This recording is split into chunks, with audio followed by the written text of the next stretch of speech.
इश्क की जीत, गुज्जर नौजवान और रानी की दास्तान। बहुत पुराने समय की बात है। पहाड़ों और घने जंगलों के बीच बसी एक अत्यंत सुंदर पहाड़ी रियासत थी।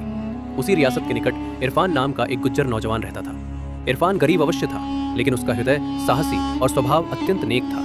वो दिन भर अपनी भेड़ बकरियां चराता और संध्या के समय मधुर बांसुरी बजाता, जिसकी धुन पूरे जंगल को मंत्रमुग्ध कर देती थी। पहली मुलाकात एक दिन उस रियासत की रानी साहिबा अपने काफिले से बिछड़कर घने जंगल में रास्ता भटक गई। तभी अचानक एक खूंखार शेर ने उन पर हमला करने का प्रयास किया। उसी क्षण इरफान वहां पहुंचा।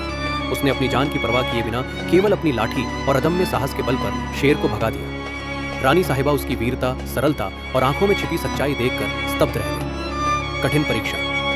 रानी साहिबा का हृदय इरफान की ओर आकर्षित हो गया, किंतु एक गरीब गुज्जर और एक राजकुमारी का मिलन आसान नहीं था। जब राजा को इस प्रेम का पता चला तो उन्होंने इरफान के सामने 3 कठिन शर्तें रखी। पहली शर्त, रियासत को वर्षों से परेशान करने वाले डाकुओं के गिरोह का अंत करना। दूसरी शर्त, सूखी और बंजर भूमि तक पानी पहुंचाने का मार्ग निकालना। तीसरी शर्त, रानी के लिए संसार में सबसे दुर्लभ उपहार लाना। सफलता की यात्रा इरफान ने हार नहीं मानी। उसने अपनी गुज्जर बिरादरी के युवाओं को एकत्र किया और बुद्धिमत्ता व रणनीति से डाकुओं को पकड़कर कारागार में डाला।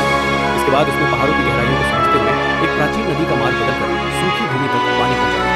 देखते ही देखते पूरी रियासत हरियाली से भर गई। अंत में वो रानी साहिबा के पास पहुंचा और उन्हें एक दुर्लभ पहाड़ी फूल भेंट किया, जो केवल सबसे ऊंची चोटी पर खिलता था। उसने कहा, रानी साहिबा, ये फूल इसलिए अनमोल है क्योंकि इसे पाने के लिए जान की बाजी लगानी पड़ती है, ठीक वैसे ही जैसे मेरे प्रेम में। राजा इरफान की बहादुरी, बुद्धिमत्ता और प्रजा के प्रति प्रेम से अत्यंत प्रभावित हुए। उन्होंने समझ लिया कि इरफान केवल एक चरवाहा नहीं, बल्कि एक सच्चा नेतृत्व करता है। बड़े धूमधाम से रानी साहिबा और इरफान का विवाह संपन्न हुआ। अपनी मेहनत, ईमानदारी और प्रेम से इरफान ने प्रजा का दिल जीत लिया और वो उस रियासत का एक योग्य राजा बना। उसने सिद्ध कर दिया कि मनुष्य अपनी जाति या धन से नहीं, बल्कि अपने साहस, कर्म और नेक नियत से महान बनता है।